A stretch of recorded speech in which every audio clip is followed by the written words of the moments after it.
Ассалаумағалейкум, менің құрметті көрермендерім. Баршаңызға қайырлы күн.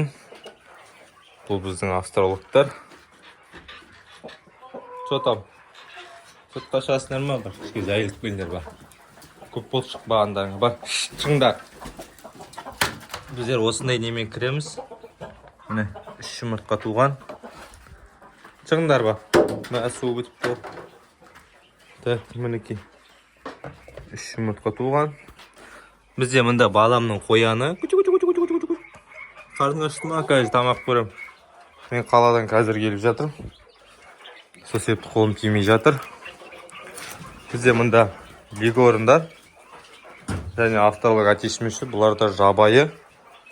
Еще бұлардың жұмыртқасы бар ғой. Не? Тез жарылып қой береді. Так.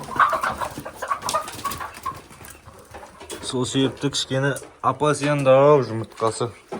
Мына қарасы біреу ақшылда, біреу қоңырлау. Бұларға мен жарылып қалатын болғаннан кейін ракушка салып қойдым. Бұлар әлі далаға шыққан жоқ. Кішкені өссін. Сосын берді далаға шығады. Оны аяқтан кіріп кеткен. Оны да қараймыз қазір. Так, сулары бәрі біткен. Бізде осындай жаңалықтар болып жатыр пока. Так, қаладан келуін, таңертең тек жем салдым да, тек асығыс кетіп қойын. Все бәрі біткен ғой. Соны қазір бұйыртса жайлап реттейміз. Кезік-мезік туып жатыр, австраликтар. Шүкір Алла деп. Что там?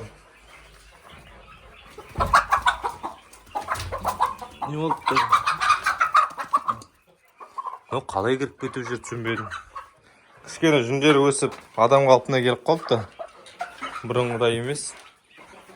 Нормально. Бара ғой, бар. Осы достар, бұйыртса арнаға жазылып, лайк басып, комментарий қалдырып кетіңіздер, міндетті түрде оқитын болам, сіздерге жауап беретін болам.